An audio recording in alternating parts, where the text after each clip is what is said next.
In the modern age, planes have become nearly synonymous with jet engines. Fighters ranging from the nimble A-10 Warthog to the massive C-17 Globemaster utilize this propulsion system. In fact, a vast majority of commercial and military aircraft use jet engines to provide powerful and fuel-efficient thrust. Turbojets and turbofans have allowed humans to conquer the skies, but to take planes to new heights and new speeds, we turn to rocket engines. And since the early days of aviation, rockets have been used in many exciting ways. Today, I will tell you about the origin of the rocket-powered plane and the prospects that rocket planes may hold in the future. I'm Isaac Miller, and this is the history of rocket planes.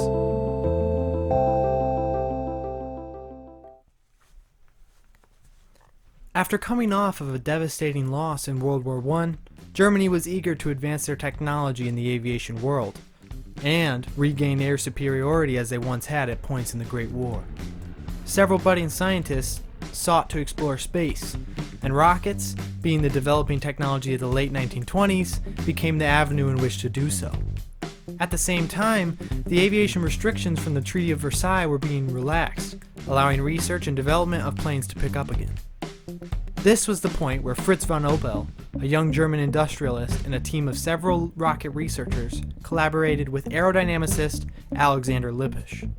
Together, they began work on a rocket-powered glider known as ENTA. Von Opel and his group completed the first recorded flight of a rocket-powered airplane on September 30th, 1929. This small, tailless glider, designed by Lepage, was fitted with two black powder rockets, offering a mere 44 pounds of thrust each. To maintain the aircraft's center of gravity while it lost fuel at a rapid rate, the plane also featured an automatic weight system below the pilot. Although it was crude, even for the times, it was able to fly a small circle and land. This success helped large manufacturers to begin considering rocket power for their aircraft. And even more importantly, the new scientific interest in rockets convinced the German military authorities that rocket weapons could be a useful tool in the next conflict. Several years later, as Germany was gearing up for World War II under Hitler's leadership, the Heinkel aircraft factories rose to prominence as a manufacturer. Also during this time, Germany invested heavily in rocket research, headed up by pioneer Wernher von Braun. History would show this program to be very successful, later yielding the V-2 rocket. But before the V-2s entered testing phases, von Braun worked with Heinkel to fit one of his rockets to the propeller-powered HE-112 prototype. First flying in 1937, the HE-112 V5 proved the feasibility of rocket propulsion for aircraft use. And although the 112 as a platform turned out to be a complete bust, this prototype became ground zero for rocket-powered planes. In fact, within 2 years, Heinkel designers had created the first plane powered only on liquid-fueled rockets. While not revolutionary, the Heinkel 176 was one large step towards production rocket planes. Along with its predecessor, the 176 design was plagued with poor performance. First and foremost, the Walther hydrogen peroxide engine only provided 1,300 pounds of thrust, propelling the plane to 435 miles an hour, a far cry from the anticipated top speed of 620. After reviewing the underwhelming flight and with the war raging on, Germany canceled the program. Around the same time as the development of the HE-176, German manufacturer Messerschmitt was tasked with creating an interceptor to defend against the Allied bombers. As one of the pioneers of aerospace and rocketry, Alexander Lepage was chosen to head up the project. From 1939 until the spring of 1941, Lepage and his team developed the airframe and wings based off of his earlier designs for delta wing gliders. This plane would be known as the Me-163 Comet. Its swept-back wings would allow for higher speeds and greater stability to counteract side slip. The first prototype made a series of flights with different engines, eventually settling on the 1,600-pound thrust Walther R2-203 rocket. With this motor, the Me-163 V1 set a world speed record of 623 miles an hour, blowing all previous rocket planes out of the water. Based on the promising results, the German military directed Lepage to revamp the 163 design with a more powerful Walther motor. This motor, which was to stay with the aircraft for the remainder of its life, was powered with highly volatile substances known as T-stuff and C-stuff. Although this combination pushed the new motor to provide 3,330 pounds of thrust, the dangers proved to be very real. Nearly any disruption to any part of the plane would lead to catastrophe. If the pilot landed too hard from the fast glide descent, the fuel tanks could shift or break, leaking T-stuff onto the pilot and burning his flesh, or worse, causing a large explosion. Despite these drawbacks, the allure of high-speed interceptor pushed the project forward. The final version, the 163B, began production in 1943 and entered combat in August of 1944. Thus, the Me-163 became the first and only operational rocket fighter plane. This distinction does carry value for furthering the history of the rocket plane, but in warfare, the Me-163 fell short of its promise. The plane was fitted with two slow-firing 30mm cannons and only ever scored 9 kills. In the early 1940s, rockets also played an auxiliary role to launching aircraft. Experiments began in both Germany and the United States to develop solid rocket boosters that would decrease the distance needed for takeoff. This idea was known as JATO, or Jet Assisted Takeoff. One of the first planes to use JATO in the US was the Ercoupe light aircraft, which flew in 1941. The plane, which was created by California Institute of Technology, used 6 boosters at takeoff to generate about 170 pounds of thrust. Further testing led to many other planes utilizing JATO to increase the number of locations that larger planes could be flown in. Great examples of JATO-equipped aircraft are the B-47 bombers and the C-130 Hercules.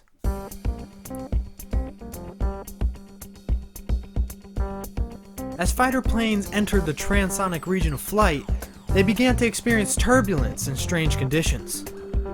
NACA and the Air Force worked together to develop a test plane to investigate the mysteries of supersonic flight and the invisible sound barrier. The United States turned this speculation into scientific testing by working with Bell Aircraft to design the X-1 rocket plane. The project began in 1944, with the airframe designed to be dropped from a B-29 or a B-50 at 23,000 feet. Because the development was taking longer than expected, several successful glide tests were made to ensure that the straight-winged X-1 had proper flight characteristics. The propulsion came in 1946 from an alcohol and liquid oxygen powered rocket, known as the XLR-11, that was capable of delivering nearly 6,000 pounds of thrust. In each test flight, pilot Chuck Yeager came closer and closer to breaking the sound barrier, and the dangers of compressibility became evident as the plane would undergo moments of uncontrollable flight. However, the engineers at NACA overcame these difficulties, and in 1947, Chuck Yeager passed Mach 1 in level flight. This feat marked the start for researchers and pilots to chase higher and higher speeds. Rocket plane development continued to push the envelope in the late 1940s to the mid-1950s, bringing some great improvements and crazy new ideas. Right after the success of the X-1, NACA began working on the successor, the Bell X-2. They also created a joint project with Douglas, known as the Skyrocket. Both of these projects allowed for scientists and engineers to observe numerous flights under very fast speeds, and at the highest altitudes ever flown at. Test pilot Scott Crossfield became the first man to fly twice the speed of sound in 1953 in the D-558 Skyrocket. Just 3 years later, Captain Milburn G. Apt flew the X-2 to become the first man to fly 3 times faster than the speed of sound. His flight tragically ended after a sharp turn left his aircraft tumbling, and when he jettisoned his capsule, he was unable to escape before it hit the ground. Although these 2 projects broke speed records and reached new milestones, they are mostly iterative and accurately represent the slow but continual progression rocket planes had in the aviation world. The sacrifices and test data generated by these pilots did not have a clear and direct impact on the future of aviation at the time. But history would prove that their efforts were invaluable to the X-plane program. Another path that engineers explored at this time was the viability of a mixed power interceptor. In theory, mixed power would allow for planes to take off with tremendous speed from the rocket engines to reach the altitude of enemy bombers. Then, after the enemy has been dealt with, the plane would switch to reserve fuel and fly back using the jet engines for easily controlled landings. There are several examples of this technology, starting from 1949 with the Republic-built XF-91 Thunderceptor. Although only 2 prototypes were created, they were tested extensively as experimental aircraft. Another major example is the Saunders-Roe SR-177. In 1955, the British military began work on an interceptor to combat the high-speed and high-altitude Soviet bombers. They found the Saunders-Roe SR-53 to be quite promising, so they created a program to beef up the prototype mixed-power plane to become a radar-capable interceptor known as the SR-177. This plane featured several iterations as a prototype and nearly made it to production, but defense spending cuts in 1957 permanently canceled the program. No mixed-power aircraft would enter operation due to its inherent limitations from overly complex designs. One of the more wild prototypes came in the midst of the Cold War, when the United States feared that their aircraft infrastructure was a major target that could cripple them if damaged or destroyed. In order to allow planes to take off without an airport or a runway, Air Force engineers created the Zero-Length Launch Program. Testing began at Edwards Air Force Base with the Republic F-84 Thunderjet and the F-100 Super Sabre as the planes of choice. The launch system consisted of a missile platform with rails to support the planes. A rocket pod attached to the bottom, intended for a short burn, could launch with tremendous acceleration. Once the rocket booster burned out, it would be jettisoned and the plane would be on its way. The zero-length doctrine was never implemented due to logistics, as the idea was not scalable to larger aircraft, posed an issue for landing without runways, and the advent of guided missiles threatened to replace the operation. Both mixed power and zero-length launch highlighted some of the limitations of rocket power for aircraft and played a role in shifting scientists' view on rockets towards a new environment. Space, the final frontier. In 1954, the X-plane program continued when NASA and North American Aviation launched the X-15 program as a test of hypersonic flight, stability and control, and suborbital space travel. With this in mind, the X-15 was designed to experience aerodynamic heating at an unprecedented level. The first flight was made in 1959 with Scott Crossfield in the cockpit, kicking off a new era of aviation, shattering previous limitations and enhancing the understanding of hypersonic flight. Over 9 years, NASA completed 199 flights in the X-15, setting a new speed and altitude records along the way. The powerful reaction motors XLR-99 provided 57,000 pounds of thrust. The X-15 took NASA pilot Joseph Walker up to 35,000 feet, and years later, blasted Air Force pilot Pete Knight to 4,520 miles an hour, which is around Mach 6.7. These incredible numbers have yet to be surpassed by manned aircraft. This new era brought by the X-15 ushered in many great space planes and rocket plane prototypes. In fact, there are so many I'll just give some highlights of the most interesting ones. First, the Boeing X-20 Dinosaur project, starting in 1959 and running parallel to the X-15. The X-20 was intended to be a manned, reusable spaceplane that would carry out military missions. However, the project only reached the mock-up phase when funding was cut in 1963 due to the lack of viable military missions, and of course the exorbitant development costs that the project was taking. Another major project was the Martin X-24. Starting in 1963, the program set out to test, like the X-20, the viability of lifting body rocket-powered planes. Unlike the X-20, however, the X-24A actually flew 28 times, proving that underpowered re-entry vehicles could be operational. The work of the X-20 and X-24 paved the path for the most famous rocket plane of all time, the Space Shuttle. This behemoth of space travel speaks for itself, although the program itself was quite controversial. For brevity's sake, I'll put further information on the Space Shuttle in the description. A few projects that began in the 1990s but never reached testing phases include the X-33 and the Skylon project. The X-33 was intended to be a low-orbit rocket plane that would reach Mach 13 and be autonomously piloted.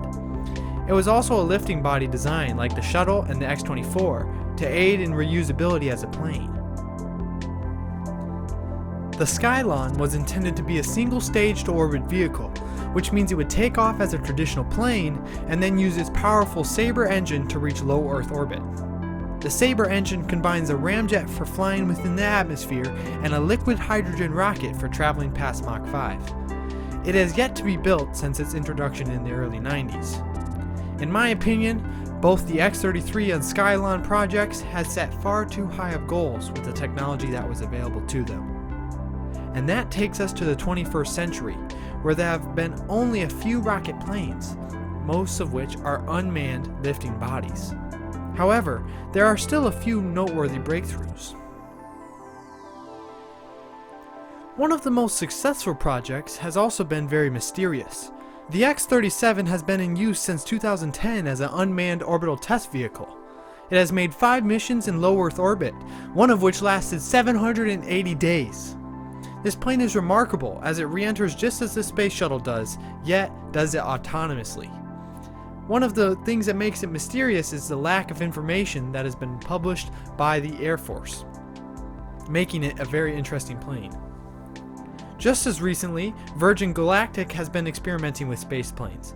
As their press releases indicated, they had intended to take passengers into orbit starting June of 2020.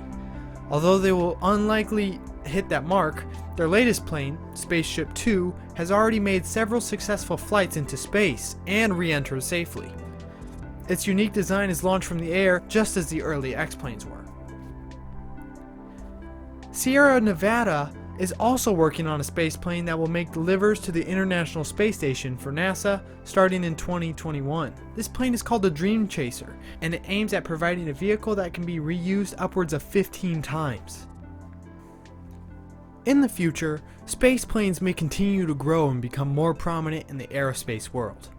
Reusable vehicles that can reach very high speeds and maneuver just like a normal plane may hold a place alongside F-22s and 747s.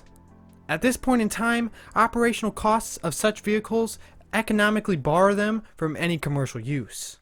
However, if costs could be reduced and the process simplified, high-speed international travel or regular low Earth orbit trips could be possible for the very wealthy.